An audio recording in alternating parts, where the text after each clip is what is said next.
Hey guys, welcome to my YouTube channel study with Dev Bhoomi. Friends, आज हम लोग इस वीडियो में देखेंगे उत्तराखंड मॉक टेस्ट का पार्ट 71। इस वीडियो में आपको उत्तराखंड जीके के 30 महत्वपूर्ण एमसीक्यूज देखने को मिलेंगे जो आपका आने वाला एग्जाम लेखपाल, पटवारी, उत्तराखंड पुलिस, उत्तराखंड बंदी रक्षक पुलिस, उसके अलावा यूके ट्रिपल के जितने भी अपकमिंग एग्जाम हैं उन सभी के लिए ये क्वेश्चंस काफ़ी महत्वपूर्ण हैं। गाइस देखिए, आपको वीडियो 1% भी अच्छी लगती है तो वीडियो को लाइक करें, कमेंट करें, वीडियो को अपने दोस्तों के साथ जरूर शेयर करें। आप इसकी पीडीएफ को हमारे टेलीग्राम चैनल से डाउनलोड कर सकते हैं फ्री में। टेलीग्राम चैनल का लिंक हमने इस वीडियो के डिस्क्रिप्शन बॉक्स में दे रखा है। तो चलिए, ज़्यादा टाइम ना ख़राब करते हुए वीडियो को शुरू करते हैं। तो आज का पहला क्वेश्चन है, 5 बेटे नाटक के रचनाकार हैं। तो देखिए, 5 बेटे नाटक के जो रचनाकार हैं गाइस, ये हैं लीलाधर जगूड़ी। कौन है? लीलाधर जगूड़ी। देखिए, बात करें इनके जन्म की, क्योंकि इनसे क्वेश्चन बनता है जन्म की। हम लोग इनकी बात करें इनका जन्म कब हुआ था, तो इनका जन्म हुआ था 1944 को। ठीक है, कहाँ पर? टिहरी गढ़वाल। कहाँ पर गाइज? टिहरी गढ़वाल। यहाँ से एक क्वेश्चन और बनता है कि लीलाधर जगूड़ी को साहित्य अकादमी पुरस्कार कब मिला था। ठीक है, साहित्य अकादमी पुरस्कार। तो साहित्य अकादमी पुरस्कार जो मिला था इनको 1997 में मिला था, 1997 में। किस रचना के लिए? अनुभव के आकाश में चांद। ठीक है, अनुभव के आकाश में चांद। ठीक है, इसके लिए जो है इनको साहित्य अकादमी पुरस्कार दिया गया था। उसके अलावा देखिए, इनको 28वां, याद रखेंगे, 28वां व्यास सम्मान मिल रखा है। ठीक है, 28वां व्यास सम्मान मिल रखा। कब का? 2018 का। ठीक है, तो क्वेश्चन आएगा कि उत्तराखंड के किस व्यक्ति को 28वां व्यास सम्मान या 2018 का व्यास सम्मान किसको मिला है? तो लीलाधर जगूड़ी को मिला है। अगर रचना की बात करें, जितने लोग उतने प्रेम। ठीक है, अगर पूछ लेगा किस रचना के लिए, तो जितने लोग उतने प्रेम। ठीक है, उतने प्रेम। अगला क्वेश्चन हो जाएगा, नैन सिंह रावत पर्वतारोहण संस्थान कहाँ स्थित है? तो गाइस देखिए, नैन सिंह रावत पर्वतारोहण संस्थान जो स्थित है गाइस, ये स्थित है मुनस्यारी। ठीक है, और मुनस्यारी कहाँ पर स्थित है? पिथौरागढ़ में। कहाँ पर स्थित है गाइस? पिथौरागढ़ में। ठीक है, देखिए बात करें हम लोग नैन सिंह रावत की। ठीक है, तो इनका जो जन्म हुआ था 21 अक्टूबर 1830 को हुआ था। कहाँ पर? मिलम गाँव। ठीक है, मुनस्यारी, पिथौरागढ़। इनके पिता का नाम गाइस अमर सिंह था। ठीक है, अमर सिंह था इनके पिताजी का नाम। और इन्हें लाटा, ठीक है, लाटा बूढ़ा के नाम से भी जाना जाता था। नैन सिंह रावत जी की बात करें कि इनका पेशा क्या है, क्योंकि कभी कभी पेशा पूछ लेता है कि इनका पेशा क्या है, तो इनका पेशा है मानचित्रकार। ठीक है, ये क्या थे? एक मानचित्रकार थे। ठीक है, अब नैन सिंह रावत पर याद रखेंगे, नैन सिंह रावत पर 27 जून, याद रखेंगे गाइस, 27 जून 2004 को भारतीय डाक जो है हमारा, ठीक है, भारतीय डाक विभाग ने जो है एक डाक टिकट जो है इन पे जारी किया था। ठीक है, एक डाक टिकट जो है इन पर जारी किया था। कब? 27 जून 2004 पर। तो ये क्वेश्चन काफ़ी महत्वपूर्ण है। देखिए, एक इनको पैसे वाला कि इनका पैसा क्या है और इन पर डाक टिकट कब जारी किया गया था। अगला क्वेश्चन हो जाएगा, कुलचारिका का संबंध है। तो देखिए, कुलचारिका का जो संबंध है गाइज, ये है तहसीलदार से। ठीक है, ए ऑप्शन जो है हमारा राइट हो जाएगा। बात करें सेना नायक, तो इसको कहा जाता था बाला अध्यक्ष। क्या कहा जाता था इसको? पहले बाला अध्यक्ष। ग्राम प्रधान की बात करें तो इसको कहते थे महतम। क्या कहते थे इसको? महतम। ठीक है, और गण रक्षक की बात करें, गण रक्षक की, तो इसको बोलते थे कोटपाल। क्या बोलते थे इसको? कोटपाल इसको कहा जाता था। एक और याद रखना आप, लेखा परीक्षक। ठीक है, कि लेखा परीक्षक को किस नाम से जाना जाता था, तो इसको बोला जाता था अक्ष पटलिका। इसको क्या कहते थे? अक्ष पटलिका पहले। ठीक है, पहले इसको कहते थे। अगला क्वेश्चन हो जाएगा, हार दूध का मेला कहाँ आयोजित होता है? तो देखिए, हार दूध का मेला जो आयोजित होता है गाइस, ये होता है गंगोत्री। ठीक है, वैसे गंगोत्री में होता है, और गंगोत्री आपको नहीं मिलेगा ऑप्शन में, तो आपको क्या लगाना है? मुखवा गांव। ठीक है, मुखवा गांव अगर नहीं मिला, मतलब गंगोत्री आपको ऑप्शन में ना मिले, तो आपको मुखवा गांव मिलेगा। ठीक है, मुखवा गांव में जो है हार दूध का मेला आयोजित होता है। और ये मेला मुख्य रूप से गाइज नाग देवता से संबंधित है। इस बात को भी आप याद रखें, दूध से वैसे भी आप समझ जाएंगे। ठीक है, नाग देवता से जो है ये संबंधित मेला है। अगला क्वेश्चन हो जाएगा, मोर पीठ पर बैठे गणेश जी की मूर्ति कहाँ से प्राप्त हुई है? तो देखिए, मोर पीठ पर जो गणेश जी बैठे हैं, ठीक है, मोर पीठ पर बैठे हुए गणेश जी की जो मूर्ति मिलेगा वो कहाँ से मिली है? तो ये मिली है लाखा मंडल से। ठीक है, एक क्वेश्चन आप याद रखना कि नृत्य अगर पूछ ले, नृत्य करते, ठीक है, नृत्य करते गणेश जी की, तो नृत्य करते गणेश जी की जो मूर्ति मिली है गाइज, ये मिली है जोशीमठ से। ठीक है, तो दोनों क्वेश्चन अलग अलग हैं, दोनों को आप याद रखना। अगर पूछ ले मोर पीठ पर बैठे गणेश जी की मूर्ति कहाँ से प्राप्त हुई है, तो लाखामंडल। क्वेश्चन अगर पूछता है नृत्य करते हुए गणेश जी की मूर्ति कहाँ से मिली है, तो आपको याद रखना है जोशीमठ से मिली है गाइस। ठीक है, दोनों का क्वेश्चन अलग है और आंसर भी अलग अलग है। ठीक है, और जौनसार क्षेत्र में स्थित मूर्तियों का भंडार भी कहते हैं गाइस इसको, लाखामंडल को। ठीक है, जौनसार क्षेत्र में स्थित मूर्तियों का भंडार किसको कहा जाता है, लाखामंडल को। देखिए लाखामंडल की बात करें तो लाखामंडल देखिए यमुना और जो रिखवाड़ नदी है, ठीक है, रिखनाड़ नदी है, उसके संगम पर स्थित है। लाखामंडल का देखिए पुराना नाम अगर आपसे पूछता है तो उसका पुराना नाम है मढ़। क्या है इसका पुराना नाम गाइस, मढ़। अगला क्वेश्चन हो जाएगा, निम्नलिखित में से कौन सी जनजाति चीन से गमैया पद्धति से व्यापार करती थी। Very very most important question है गाइज। तो ये करती थी भोटिया जनजाति। कौन करती थी, भोटिया जनजाति। तो देखिए गमैया पद्धति होती क्या, आपका दिमाग में आ रहा होगा कि गमैया पद्धति है क्या। तो एक पत्थर के दो टुकड़े करके, ठीक है, एक दूसरे के पास, आप याद रखेंगे। ठीक है, एक पत्थर के, जैसे कि पत्थर है, इस पत्थर के दो टुकड़े करके एक दूसरे के पास, याद रखेंगे, मितुर या शनिदार। ठीक है, शनिदार, इसके प्रतीक के रूप में रखा जाता था। ठीक है, याद रखेंगे। तो ये जो है क्या होती थी, गमैया पद्धति होती थी। अब देखिए हम लोग बात करें भोटिया जनजाति की, क्योंकि यहाँ से क्वेश्चन भी बनता है। तो देखिए भोटिया जनजाति जो है ये किरात वंशीय है, याद रखेंगे कैसी है, ये किरात वंशीय है। और ये अर्ध घुमंतु किस तरह की है गाइस, ये अर्ध घुमंतु। ठीक है, अर्ध घुमंतु जनजाति है। और भोटिया जनजाति जो है देखिए तिब्बती व मंगोलों का मिश्रित रूप है। क्वेश्चन आता है कि भोटिया जनजाति जो है तिब्बती, याद रखेंगे तिब्बती गाइस, ठीक है, तिब्बती और वे मंगोलों का जो है मिश्रित रूप है। भोटिया जनजाति गाइस ये जो ऋतु प्रवास वाली जनजाति है, याद रखें कैसी जनजाति है, ये ऋतु प्रवास वाली जनजाति है। अब जैसे ऋतु प्रवास का मतलब समझें तो देखिए इनका जो ग्रीष्म, ठीक है, जो इनका ग्रीष्मकालीन आवास होता है, ग्रीष्मकालीन, उसको तो कहते हैं मैत। ठीक है, और जो इनका शीतकालीन आवास होता है उसको क्या कहते हैं, मुनखा या गुंडा। ठीक है, ये इनका आवास है इनके। ठीक है, अगर ग्रीष्मकालीन आवास की बात करें तो मैथ है, और शीतकालीन आवास की बात करें तो मुनसा या इसको गुंडा भी कहते हैं। विवाह प्रथा की हम लोग बात करें, देखिए भोटिया जनजाति की विवाह प्रथा की, तो उसमें विवाह प्रथा होती है। देखिए एक तो होती है दामोल विवाह प्रथा। ठीक है, दामोल विवाह प्रथा ये पूछी भी गई है गाइस, दामोल विवाह प्रथा। तो इस प्रथा में देखिए बाराती बर के नाम पर ही दुल्हन को ले जाते हैं। ठीक है, इस प्रथा में जो है बाराती बर के नाम पर ही दुल्हन को ले जाते हैं। एक होती है तत्सत प्रथा। ठीक है, विवाह के अवसर पर भोटिया लोग पोड़ा नृत्य करते हैं। इस पॉइंट को भी आप याद रखेंगे। ठीक है, देखिए विवाह जरूर याद रखना, दामोल विवाह प्रथा और एक तत्सत विवाह प्रथा, दो विवाह प्रथा है इसमें। और विवाह के अवसर पर भोटिया लोग कौन सा डांस करते हैं। ठीक है, दांडिया नहीं, डांस कौन सा करते हैं, तो आप याद रखेंगे पोड़ा नृत्य। काफ़ी महत्वपूर्ण, और ये क्वेश्चन पूछा भी गया है कि भोटिया लोग विवाह के अवसर पर कौन सा नृत्य करते हैं, तो पोड़ा नृत्य करते हैं। ठीक है, अगला क्वेश्चन हो जाएगा। और गाइस अगर डीपली थोड़ा हो रहा हो तो आप कमेंट के माध्यम से बता देना। ठीक है, अगला क्वेश्चन हो जाएगा, रंग भंग प्रथा का संबंध है। तो रंग भंग प्रथा का जो संबंध है गाइज, ये किससे है, भोटिया जनजाति से। रंग भंग प्रथा के तहत गांव के बाहर अलग से घर बनाया जाता था। इसमें अविवाहित युवक युवतियां रात में शामिल होते थे। ठीक है, तो आप याद रखेंगे रंग भंग प्रथा अगर पूछता है आपसे तो आपको पूरा याद होना चाहिए। रंग भंग प्रथा के तहत देखिए गाँव से बाहर, ठीक है, गाँव से बाहर जो है अलग से घर बनाया जाता था। इसमें जो अविवाहित जो युवक युवतियाँ होती थी रात में यहाँ पर शामिल होती थी। तो आप याद रख लेना, क्वेश्चन बन सकता है कि रंगभंग प्रथा का संबंध किस जनजाति से है। ठीक है, अगला क्वेश्चन हो जाएगा, ब्रिटिश कुमाऊं में पहला मुंसिफ कब नियुक्त किया गया था। ठीक है, तो गढ़वाल में, ब्रिटिश कुमाऊं में पहला मुंसिफ कब नियुक्त किया गया था। तो गाइस देखिए इसका आंसर में दो रहते हैं, एक तो 1829, ठीक है, क्या था, एक 1829, एक कहीं कहीं मिलेगा आपको 1929। ठीक है, एक ऑप्शन में थोड़ा सा गलत हो गया गाइस। ठीक है, सी वाले में। तो देखिए अब इस बात करें, देखिए इसे क्या नाम है, ब्रिटिश कुमाऊं में जो पहला मुंसिफ नियुक्त हुआ था, तो इसका जो राइट आंसर हो जाएगा ना गाइस, वो हमारा हो जाएगा 1829। कहीं कहीं देखिए 1929 भी दे रखा है, वो मिसप्रिंटिंग भी हो सकती है, तो आप याद रखेंगे इसको। ठीक है, तो ब्रिटिश कुमाऊं में जो पहला मुंसिफ नियुक्त हुआ था ये 1829 में हुआ था। ठीक है, 1829 में। ठीक है, इसमें यहाँ पर सी ऑप्शन में होता है, लेकिन वो थोड़ा सा टाइपिंग में थोड़ी गड़बड़ हो गई। ठीक है, अगला क्वेश्चन हो जाएगा, गढ़वाल में लोहे का प्रथम सस्पेंशन पुल का जो निर्माण है वो कराया था।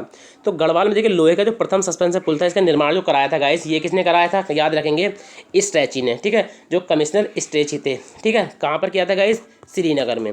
कहाँ पर किया था गाइस, श्रीनगर में। और 1853 में ये पूर्ण हुआ था। ठीक है, ये सस्पेंशन पुल जो है 1853 में पूर्ण रूप से तैयार हुआ था। ठीक है, अगला क्वेश्चन हो जाएगा, बाल सभा की स्थापना कब हुई? तो देखिए बाल सभा की जो स्थापना हुई थी गाइस, ये हुई थी 1935 में, ठीक है। और कहाँ पर की गई थी? टिहरी में। कहाँ पर की गई थी गाइस? टिहरी में। बात करें देखिए इसके संस्थापक की, तो इसके संस्थापक थे सत्य नारायण रतूड़ी, ठीक है। सत्यनारायण रतूड़ी जो थे इसके संस्थापक थे। अगला क्वेश्चन हो जाएगा, Wadia institute of Himalayan geology की स्थापना कब हुई? तो Wadia institute of Himalaya geology की जो स्थापना हुई थी गाइज, ये हुई थी 1968 में। कहाँ पर हुई थी गाइज? दिल्ली में। कहाँ पर हुई थी?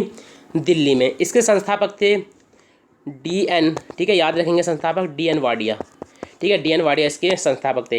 ये इंस्टीट्यूट भूगर्भ विज्ञान से संबंधित है, याद रखेंगे, पूछ लेगा कि किस चीज़ से संबंधित है, तो भूगर्भ विज्ञान से जो है ये संबंधित है, ठीक है। देखिए वाडिया इंस्टीट्यूट को कब? 1976 में। कहाँ पर स्थानांतरित किया गया था? देहरादून में। तो ऑप्शन में देखिए ये भी मिल सकता है आपको, Wadia institute of Himalaya geology की स्थापना कब हुई? तो आपको 1968 ना मिल के पता ऑप्शन में क्या मिल जाएगा? 1976, ठीक है। तो ये वाला ऑप्शन भी राइट हो जाएगा। जैसा वो क्वेश्चन पूछेगा एग्जामिनर वैसा आपको आंसर देना है, ठीक है। अगला क्वेश्चन हो जाएगा, दिखनौरी प्रथा का संबंध किस जनजाति से है? तो देखिए दिखनौरी प्रथा का जो संबंध है गाइस, ये है थारू जनजाति से। जो थारू लोग होते हैं गाइस, जो सगाई होती है ना, सगाई, ठीक है, सगाई को जो है दिखनौरी कहते हैं, ठीक है। सगाई को क्या कहते हैं? ये दिखनौरी। और जो गोने की रस्म होती है, जो गोना होता है ना, उसको बोलते हैं ये चाला। तो दोनों पॉइंट आप याद रखेंगे, सगाई को ये दिखनौरी कहते हैं, गोने की रस्म को क्या कहते हैं? ये चाला कहते हैं। जो थारू लोग होते हैं, ये विवाह की जो सगाई रस्म होती है उसको अपना पराया कहते हैं, ठीक है। ये क्वेश्चन पूछा भी गया है। अब देखिए थारू जनजाति जो है ये राज्य में कुमाऊं क्षेत्र की सर्वाधिक आबादी वाली जनजाति है, ठीक है। इसको भी आप याद रखेंगे। थारू जनजाति सबसे अधिक कहाँ पर पाई जाती है गाइस? उधम सिंह नगर में। यहाँ पर कम से कम 90% जो है थारू जनजाति है, ठीक है। कितनी प्रतिशत है? 90%। थारू जनजाति अगर पूछता राज्य के किस भाग में रहते तो आप याद रखेंगे तराई क्षेत्र में। एक तो तराई क्षेत्र हो जाएगा, दूसरा हो जाएगा भाबर क्षेत्र, ठीक है। इन दो क्षेत्र में जो है ये निवास करती है। अब थारू जनजाति की बात करें, इसमें एक विवाह होता है बदला, ठीक है, बदला विवाह, बदला विवाह कह लो या बदला विवाह प्रथा कह लो। तो इसके तहत जो है एक की बहन दूसरे की जगह और उसकी, ठीक है, क्या होता है बदला विवाह में? क्या होता है गाइज? बदला विवाह में ये होता है कि बदला विवाह के तहत जो है बहनों के आदान प्रदान होता है। मतलब जैसे ये दूल्हा है तो इस दूल्हे की बहन जो है वो इस दूल्हे को चली जाएगी और इस दूल्हे की बहन जो है वो इस दूल्हे को चली जाएगी, तो आदान प्रदान हो जाता है, तो इसलिए इसको बदला विवाह प्रथा कहते हैं। उसके अलावा एक प्रथा इसमें और है, 3 टिकटी, इसको याद रखें, काफ़ी महत्वपूर्ण है गाइज, 3 टिकटी प्रथा। तो इसके तहत जो है एक दूसरे की बहन की जगह उनके किसी भी रिश्तेदार से लड़की का जो है वो विवाह किया जाता है। तो ये 3 टिकटी प्रथा कहलाती है। एक होती है इनमें सबसे महत्वपूर्ण, कई बार पूछ रखी है, लठ भरवा भोज, ठीक है, लठ भरवा भोज, ये 2 बार पूछ रखी है और ये सबसे महत्वपूर्ण है इसमें, ठीक है। तो विधवा विवाह के अवसर पर जो है लड़की का पिता जो अपनी बरादरी को गाइस जो है वो भोज देता है, यानी खाना खिलाता है, ठीक है। तो यहाँ से क्वेश्चन कई बार बनाया है कि लठ भरवा भोज जो है वो किस जनजाति से संबंधित है? तो थारू जनजाति से संबंधित है। क्वेश्चन पूछा भी गया है कि थारू जनजाति का वो जो समाज है गाइस, ठीक है, वो किस प्रकार का है, ठीक है। तो ये मात्र सत्तात्मक है, ठीक है, मात्र सत्तात्मक जो है इसका समाज है, ठीक है। थारू की फसल रक्षा की जो देवी है ना, क्वेश्चन पूछ लेगा कि जो थारू की फसल रक्षा की देवी है, फसल, ठीक है, फसल रक्षा की जो देवी हैं वो क्या है? तो आप याद रखेंगे जगमथिया। कौन है गाइज? जगमथिया देवी। और जो इनकी शिकार की देवी हैं, जो लोग ये शिकार करते हैं ना, तो जो शिकार की देवी हैं इनकी, वो है इनकी बागेश्वरी। कौन है गाइज? बागेश्वरी की पूजा करते हैं ये। और थारू के घर के सामने देखिए, जो थारू लोगों के घर होते हैं ना, जैसे ये थारू लोगों के घर होते हैं, तो जस्ट इनके सामने, ठीक है, इनके एक देवता होते हैं भूमिया, ठीक है, भूमिया देवता बोलते हैं उनको, या उनको बोलते हैं बड़ा बाबा, ठीक है, बड़ा बाबा। इसका चबूतरा बना हुआ होता है, ठीक है। और न्याय के लिए देखिए क्वेश्चन आता है कि न्याय के लिए थारू में एक मध, ठीक है, मध पंचगढ़, इसमें क्या होता है? मध्य पंचगढ़ में जो सभी लोग होते हैं वो मतलब शराब का सेवन करते हैं और वहाँ पे उस जो पंचायत होती है उसमें निर्णय करते हैं, ठीक है। अगला क्वेश्चन हो जाएगा, राज्य में पांडुखोली गुफा कहाँ स्थित है? तो राज्य में पांडुखोली गुफा जो स्थित है गाइस, ये स्थित है अल्मोड़ा में। कहाँ पर स्थित है? अल्मोड़ा में जो है ये स्थित है। अब देखिए अल्मोड़ा में है ये, ठीक है। अल्मोड़ा में अगर पूछ लेता है अल्मोड़ा में किस जगह पर है, तो आप याद रखेंगे द्वाराहाट। कहाँ पर स्थित है गाइस? ये द्वाराहाट में स्थित है, ठीक है। या तो आपको द्वाराहाट देगा या फिर आपको जनपद पूछ सकता है, तो आप याद रखेंगे अल्मोड़ा। अब देखिए द्वाराहाट की हम लोग बात कर लेते हैं। द्वाराहाट का अगर आपसे पुराना नाम पूछता है तो आप याद रखेंगे इसका पुराना नाम है लखनपुर। क्या है इसका पुराना नाम? लखनपुर। और द्वाराहाट को ये देखिए क्या कहा जाता है? मंदिरों की नगरी। द्वाराहाट को क्या कहा जाता है गाइज? मंदिरों की नगरी कहा जाता है। और इसको हिमालय की द्वारिका भी कहा जाता है। क्या कहा जाता है इसको? मंदिरों की नगरी और हिमालय की द्वारिका भी इसको कहा जाता है, क्योंकि यहाँ से क्वेश्चन काफ़ी बार बने भी हैं। ठीक है, अगला क्वेश्चन हो जाएगा, निम्नलिखित में से किसकी आत्मकथा का नाम इंडियन नाइज होम है? तो गाइज ये किसकी आत्मकथा का नाम है? तो आप याद रखेंगे हेमवती नंदन बहुगुणा। ठीक है, बात करें हेमवती नंदन बहुगुणा जी की, तो इनका जन्म हुआ था 1919 में। कहाँ पर हुआ था? बुधाड़ी गांव पौड़ी में। ठीक है, बुधाड़ी गांव पौड़ी में जो है इनका जन्म हुआ था। ये 2 बार देखिए यूपी के मुख्यमंत्री रहे थे गाइज। ठीक है, 2 बार जो है वहाँ के ये मुख्यमंत्री रहे थे। ठीक है, और क्वेश्चन आता है कि गढ़वाल का चंदन, ठीक है, और काफ़ी महत्वपूर्ण है कि गढ़वाल का चंदन किनको कहा जाता है? तो गढ़वाल का चंदन कहा जाता है हेमवती नंदन बहुगुणा जी को। ठीक है, अब देखिए जो चंद्रभानुगुप्त जी हैं, ठीक है, चंद्रभानुगुप्त, तो चंद्रभानुगुप्त जी द्वारा जो है बहुगुणा को जो है नटवर लाल, ठीक है, किसकी? नटवर लाल की जो है उपाधि दी गई थी। अगला क्वेश्चन हो जाएगा, राज्य में लुलेरा गुलेरा घाटी कहाँ स्थित है? ठीक है, तो देखिए लुलेरा गुलेरा ये घाटी जो स्थित है गाइज, ये स्थित है टिहरी में। कहाँ पर स्थित है? टिहरी में स्थित है। ठीक है, अब देखिए जो आपने क्वेश्चन सुना होगा पलेठी, ठीक है, पलेठी का सूर्य मंदिर, तो पलेठी का जो सूर्य मंदिर है गाइज वो इसी घाटी में जो है स्थित है। ठीक है, पूछ लेगा कि जो पलेठी का सूर्य मंदिर है वो किस घाटी में स्थित है, तो जगह तो आपको पता है टिहरी में है। ठीक है, और हिंडोला खाल देवप्रयाग में है, लेकिन अगर घाटी आपसे पूछता तो आपको घाटी भी याद रहनी चाहिए, लुलेरा गुलेरा घाटी है। ठीक है, अगला क्वेश्चन हो जाएगा, राज्य का कौन सा विश्वविद्यालय योग विषय को शामिल करने वाला देश का पहला विश्वविद्यालय बना है?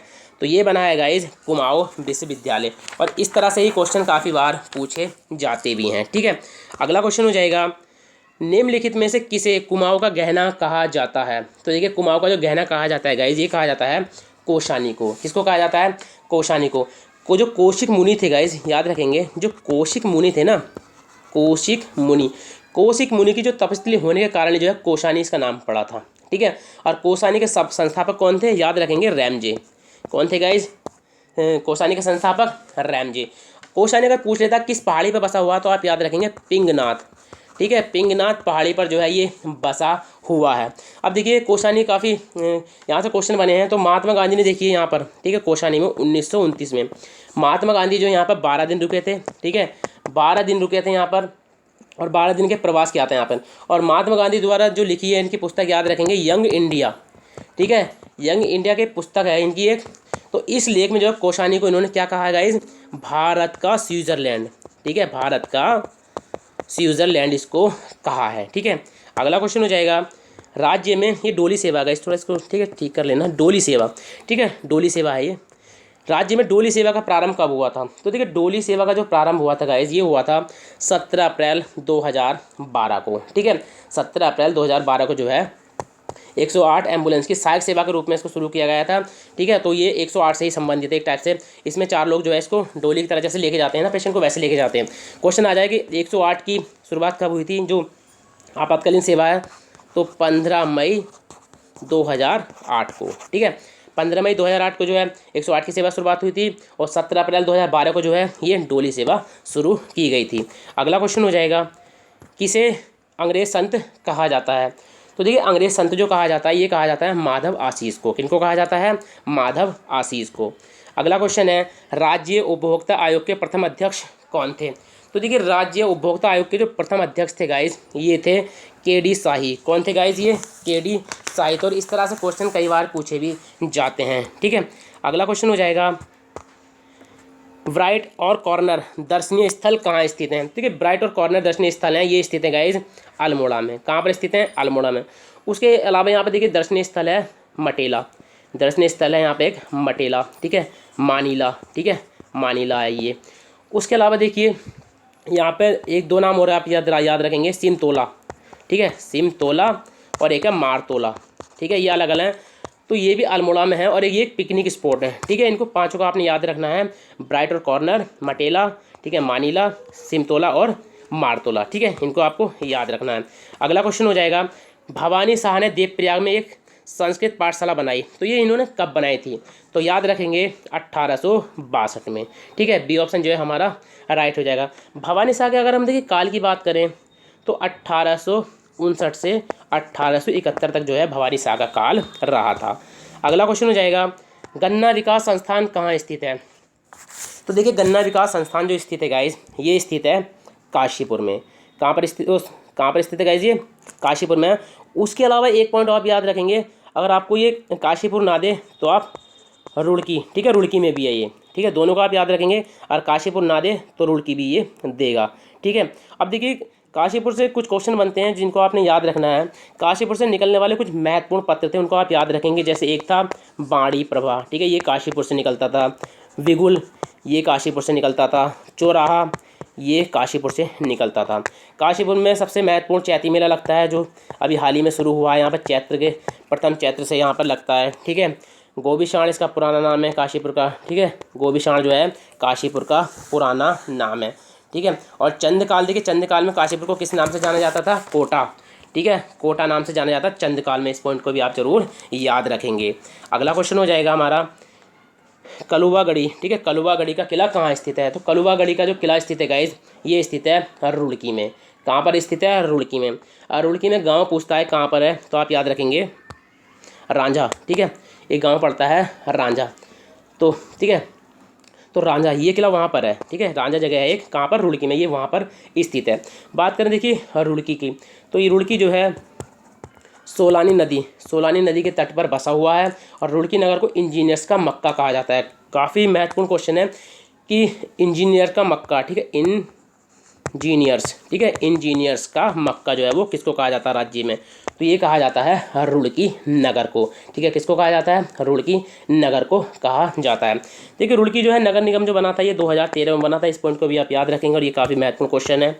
अगला क्वेश्चन हो जाएगा, निम्नलिखित में से किसमें किरातों का वर्णन मिलता है? तो देखिए किरातों का जो वर्णन मिलता है गाइज, ये मिलता है रघुवंश महाकाव्य में, यानी बी ऑप्शन जो है हमारा राइट हो जाएगा। और देखिए कोल के बाद उत्तराखंड में किरातों का ही आधिपत्य हुआ था। पहले कोल आए थे, फिर कौन आए थे गाइस? किरात आए थे। ठीक है, अब देखिए जो किरात हैं इनको क्या कहा जाता है? इनको कहा जाता है किन्नर या किर। ठीक है, इनको किन्नर या किर भी कहा जाता है। और देखिए जो स्कंद पुराण है, ये स्कंद पुराण जो है ना, स्कंद पुराण में जो है किरातों को भिल्ल कहा गया है। ठीक है, क्या कहा गया है? किरातों को स्कंद पुराण में भिल्ल कहा गया है। किरातों की भाषा की बात करें तो देखिए, या बोली की बात करें तो इनकी बोली है मुंडा। कैसी भाषा है इनकी? मुंडा। ठीक है, अगला क्वेश्चन हो जाएगा मानसखंड में किसे नीलगिरी कहा गया है? तो मानसखंड में नीलगिरी को जो कहा गया है, ये कहा गया है बागेश्वर को। किसको कहा गया है? बागेश्वर को। अब देखिए अल्मोड़ा से अलग हुआ था बागेश्वर, कब वो अलग हुआ था? तो आप याद रखेंगे 18 सितंबर 1997 को। ठीक है, ये अल्मोड़ा से अलग हुआ था गाइज, इस पॉइंट को आप याद रखेंगे। और ये नगर पालिका जो बना था 1968 में बना था। ठीक है, नगर पालिका क्वेश्चन पूछ लेता है। उसके अलावा बात करें तहसील कब बना था, तो 1974 में तहसील बना था। और अलग परगना जो इसको घोषित किया गया था वो 1976 में। ठीक है, क्वेश्चन यहाँ से बनते हैं कि बागेश्वर को देखो किस किस नाम से जाना जाता है? उत्तर का वाराणसी। किसको कहा जाता है? बागेश्वर को कहा जाता है। बागनाथ, ठीक है, बागनाथ या व्याघ्रेश्वर, ये भी किसको कहा जाता है? बागेश्वर को।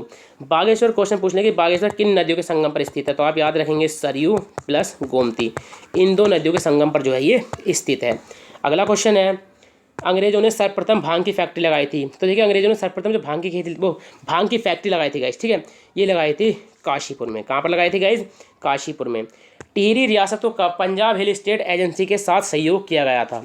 तो सहयोग या संयुक्त किया गया था गाइस, ये किया गया था 1937 में, यानी ए ऑप्शन जो है हमारा इसका राइट हो जाएगा। ठीक है, अगला क्वेश्चन हो जाएगा हमारा, रातापानी बुग्याल कहाँ स्थित है? तो देखिए राज्य में जो रातापानी बुग्याल स्थित है गाइज, ये स्थित है पिथौरागढ़ में। पिथौरागढ़ में जगह आपसे पूछ लेता तो आप याद रखेंगे मुंशियारी। कहाँ पर स्थित है ये? मुंशियारी में। ठीक है, तो यहाँ पर देखिए छिपला कोट है, ठीक है, लड़ी पांगती हो गया, रोई बुग्याल है, यहाँ पर गेरधार है। ठीक है, और उसके अलावा देखिए खलिया बुग्याल काफ़ी महत्वपूर्ण है। खलिया बुग्याल भी यहाँ पर है, रहाड़ी बुग्याल भी यहाँ पर है। तो ठीक है, काफ़ी बुग्याल है यहाँ पर। कालामुनि बुग्याल भी यहीं पे है। ठीक है, तो बुग्याल देखिए काफ़ी पूछे जाते हैं। राष्ट्रीय जल विज्ञान संस्थान की स्थापना कब हुई? तो राष्ट्रीय जल विज्ञान संस्थान की जो स्थापना हुई थी गाइज, ये हुई थी 1978 में। कब हुई थी? 1978 में। अगर फुल डेट आपसे पूछ लेता है तो 14 दिसंबर, ठीक है, 14 दिसंबर 1978 को। कहाँ पर हुई थी? रुड़की में। कहाँ पर है गाइस? ये रुड़की में है। ठीक है, उसके अलावा देखिए क्वेश्चन अगर आपसे पूछता है, यहाँ से क्वेश्चन कार्ड बनते हैं रुड़की से, अगर आपसे पूछता है भारतीय, ठीक है, भारतीय सिंचाई अनुसंधान संस्थान, तो ये भी रुड़की में है गाइस। इसकी स्थापना जो हुई थी 1928 में हुई थी। केंद्रीय भवन, ठीक है, केंद्रीय भवन अनुसंधान संस्थान, ये भी रुड़की में है। इसकी स्थापना 1947 में हुई थी। ठीक है, तो गाइज ये थे आज के उत्तराखंड जीके के 30 महत्वपूर्ण क्वेश्चन विद मतलब आपको मैंने एक्सप्लेन किए हैं। अगर आपको वीडियो 1% भी अच्छी लगती है तो वीडियो को लाइक करें, कमेंट करें, वीडियो को अपने दोस्तों के साथ जरूर शेयर करें। अगर आप हमारे चैनल स्टडी विद देवभूमि से जुड़ना चाहते हैं तो आप हमारे चैनल को सब्सक्राइब कर सकते हैं। जब चैनल को सब्सक्राइब करें तो बराबर बने घंटे के निशान को जरूर क्लिक कर लें ताकि आप किसी भी वीडियो की नोटिफिकेशन को मिस ना कर पाएँ। तो चलिए मिलते हैं अपनी नेक्स्ट वीडियो में। Thank you for watching.